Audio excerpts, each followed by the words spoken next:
بسم الله الرحمن الرحيم. உலகத்தில் அல்லாஹ் ரப்பல் ஆலமீன் ஜனனத்தை கொடுத்து அவன் விரும்பிய விதத்திலே அல்லாஹ் ரப்பல் ஆலமீன் இரணத்தை கொடுக்கிறான். நினைச்ச நேரத்தில் மரணமும் அவன் கையில் இருக்கிறது. ஹஜ்ரத் ஆரம்பிச்சாங்க, சொன்னாங்க, டேட் ஆஃப் பெர்த்தை சொன்ன அல்லாஹ் டேட் ஆஃப் டெத்தை மட்டும் நமக்கு சொல்லியிருந்தான்னு வச்சுக்கோங்களேன், என்ன நடக்கும்? டேட் ஆஃப் பெர்த்தை சொன்ன அல்லாஹ் டேட் ஆஃப் டெத்தை சொல்லியிருந்தா, ஹஜ்ரத் ஆகஸ்ட் 15 போறீங்க, சுதந்திர தினத்தன்னைக்கு ரப்பே, வேற ஏதாவது ஒரு நாள்ல போயிருக்கலாமே. எவ்வளவு அற்புதமாக அல்லாஹ் மரணத்தை மறைத்து வைத்திருக்கிறான். மரணமும் ரப்புடைய புறத்திலிருந்து வருகிறது. உலகத்திலே மரணத்தை ஜெயித்தவர்கள் யாராவது இருக்கிறார்களா? எதை வேண்டாலும் ஜெயிக்கலாம். ஃபுட்பால் பிளேயர் ஒரு போனார்னாக்க காரியத்தை முடிக்காம வரமாட்டாருங்க. நினைத்ததிலெல்லாம் வெற்றி கொண்டவர்கள் இருக்கிறார்கள். வலிமையால், பதவியால், பணத்தால், அந்தஸ்தால், திறமையால் வெற்றி கொண்டவர்கள் நிறைய பேர் இருக்கிறார்கள். மரணத்தை ஜெயித்த ஒருவரையாவது காட்டுங்களேன்.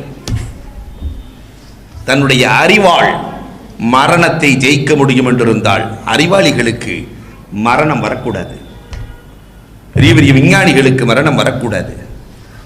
முடியுமா? ஆட்சி அதிகாரத்தால் மரணத்தை ஜெயிக்க முடியும் என்றிருந்தால் சுலைமான் அலைஹிஸ்ஸலாம் இறந்திருக்க கூடாது. ஞானத்தால் மரணத்தை ஜெயிக்க முடியும் என்றிருந்தால் ஞானிகளின் தந்தை லுக்மான் அலைஹிஸ்ஸலாம் மூத்தா இருக்கக்கூடாது. வீரத்தால் மரணத்தை ஜெயிக்க முடியும் என்றிருந்தால் 1000 வீரர்களுக்கு சமமான அம்ர் இப்னு உத்து போன்ற வீரர்கள், மல்யுத்த மாவீரர்கள் மூத்தாக இருக்கக்கூடாது. மருத்துவத்தால் மரணத்தை ஜெயிக்க முடியும் என்றிருந்தால் மருத்துவத்தை உருவாக்கிய ஜாலினூஸ் திக்கியானூஸ் இறந்திருக்க கூடாது, மருத்துவர்கள் இறக்கக்கூடாது. ரஹ்மத்தால் மரணத்தை ஜெயிக்க முடியும் என்றிருந்தால் ரஹ்மத்துல்லில் ஆலமீன் கண்மணி நாயகம் வஃபாத்தாக இருக்கக்கூடாது. உலகத்திலே யாருமே ஜெயிக்க முடியாத, எல்லோரையும் ஜெயிக்கும் ஆற்றல் படைத்ததுதான் மரணம், இல்லையா? எல்லோரையும் வெல்லும். மரணம் வரும் என்று தெரிந்து கொண்டே மரணத்திற்கு தயாரிப்பு செய்யாதவர்கள் கோழைகள். இந்த கூட்டம் எதுக்கு தெரியுமா?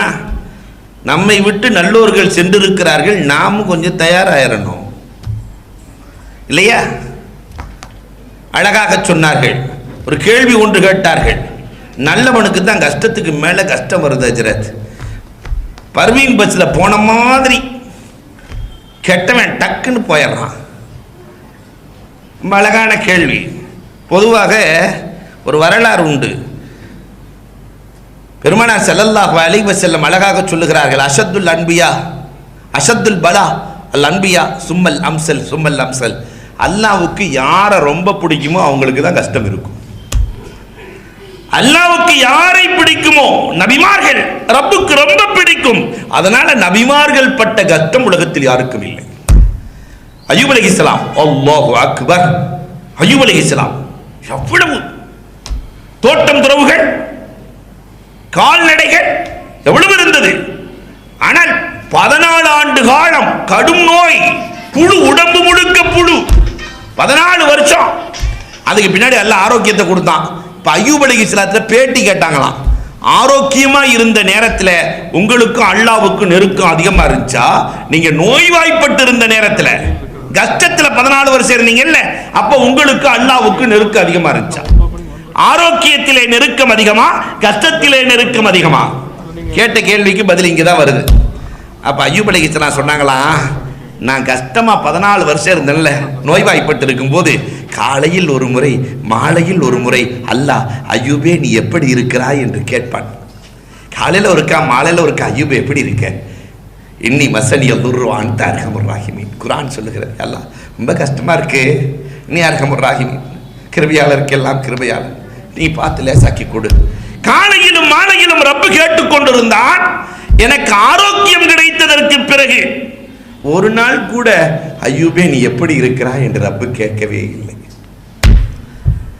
இந்த கஷ்டம் யாருக்கு நிறைய கிடைக்கிறதோ, உலகத்திலே வாழுகிற போது மரண நேரத்திலே நிறைய கஷ்டம் உள்ளவர்கள் அல்லாஹ்வின் பார்வையில் ஆக உயர்ந்தவர்கள், இல்லையா? நாம இந்த வெளி உலகத்தை வைத்து முடிவு செய்பவர்கள் அல்ல. நிறைய இந்த மரணம் பதில் சொல்லும். மூத்தா போயிட்டாங்க. ஒருத்தர் என்ன செஞ்சாருனாக்கா, கபூரில் வச்சா தானே கேள்வி கணக்கு இருக்கும், முன்கர் நக்கீர் வருவார். அதனால கபூரில் வைக்காதீங்க, எரிச்சு சாம்பலை கொண்டு போய் உலகம் ஃபுல்லாக தூவி விட்டுரு, அல்லாஹ் எப்படி கேள்வி கேட்க போறான் பார்க்கலாம் என்று இந்த வேலையை செய்திருக்கிறார். ஏன்னா அவ்வளவு பாவம் செய்திருக்கிறேன். பிள்ளைகளை அழைத்தாராம், நான் செய்த பாவங்கள் அதிகம், அதனால் எரித்து சாம்பலை உலகம் முழுக்க தூவி விடுங்கள். இன்னைக்கு ஹாஸ்பிட்டல்ல 5 வருஷமா 10 வருஷமா பணமா இருக்கிறாங்க. இவங்களுக்கெல்லாம் எப்படி கேள்வி கணக்கு, மௌத்து வந்துருச்சு, கேள்வி கணக்கு எப்படி நடக்கும்? இந்த கேள்விகள் எல்லாம் வரிசையாக இருக்கிறது. அன்புக்குரியவர்களே, இந்த உலகத்தில் நமக்கு கொடுக்கிற தண்டனை உயிருக்கு அல்ல, உடலுக்கு. அதனால் உயிரும் பாதிக்கும். கபரிலே நமக்கு கொடுக்கப்படுகிற தண்டனை உடலுக்கு அல்ல, உடல் அழுகி போயிடும். கொடுக்கப்படுகிற தண்டனை உயிருக்கு, ரூஹுக்கு. கபரில் கொடுக்கிறது முழுக்க ரூஹுக்கு. மறுமையில் கொடுக்கப்படுவதுதான் உடலுக்கும் ரூஹுக்கும், ரெண்டுக்கும் சேர்த்து கொடுக்கப்படுவது மறுமையில். மாணவி ஸல்லல்லாஹு அலைஹி வஸல்லம் அனைத்தையும் தெளிவாக சொல்லி இருக்கிறார்கள்.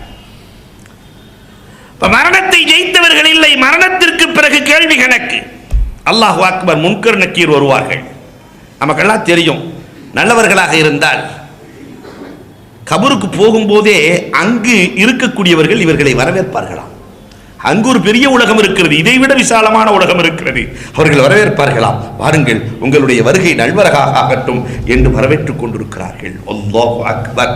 ஒருவரை ஒருவர், ஏன் நம்ம நண்பர் முன்னாடியே வந்தாரே ஒருத்தர் அப்துல் ரஹ்மான் பாய், இப்ப காணலையே, அப்ப அந்த நல்லவர்கள் எல்லாம் பேசிக்குவாங்களா, இங்க வரல, ஒருவேளை அவர் நரகத்திற்கு சென்று விட்டாரோ என்று பேசிக்கொள்வார்கள். அல்லாஹு அக்பர். நீண்ட வரலாறுகள் உண்டு. ஜுபைதா ராணி மூத்தா போயிடுறாங்க. இந்த மூத்தா போனவங்களை ரூஹு வர முடியுமா? மூத்தா போனவங்களை நம்ம பார்க்க முடியுமா என்றால், கனவிலே கண்டிப்பாக ஒரு ரூஹு இன்னொரு ரூஹோடு சேர முடியும். நாமளும் மூத்தாடுறோம், தூங்கிட்டோம்னு சொன்னா தூக்கம் என்பது மரணம். இந்த மரணத்திலே ரூஹும் சந்திக்கும். இது மாதிரி நிறைய வரலாறுகளை நம்மால் பார்க்க முடியும்.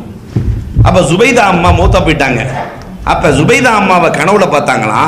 ஜுபைதா அம்மா, நீங்கள் செய்த நல்ல காரியத்தால் உங்களுக்கு ரப்பு சொர்க்கத்தை தந்தானா என்று கேட்கிறார்கள். நீங்க செஞ்ச நல்ல காரியம், மீனாவிலே முஸ்தலிஃபாவில் எல்லாம் நீங்கள்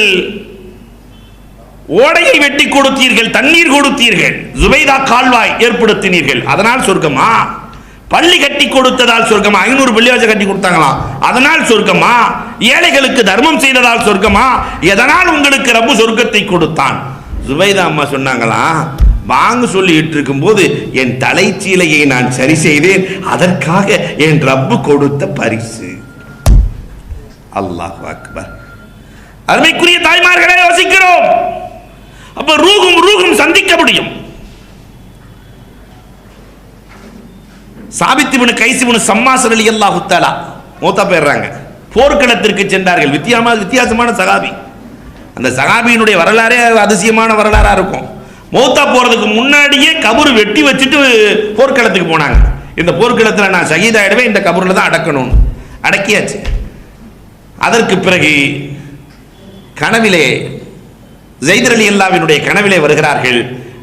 எனக்கு இவ்வளவு கடன் இருக்கு, என்னுடைய கேடயத்தை இவர் எடுத்து வச்சிருக்கிறார், அதை வாங்கி வித்து அபூபக்கர் ரலியல்லாஹு கொடுத்து இந்த கடனை அடைத்து விட வேண்டும். ரூஹும் சந்திக்கிறது, சந்திக்க முடியும்.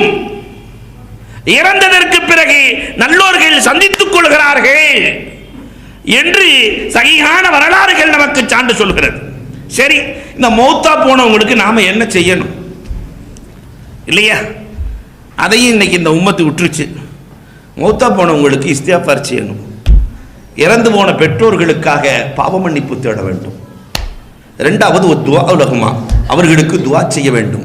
மூன்றாவதாக அவர்களுக்காக தான தர்மம் செய்ய வேண்டும்.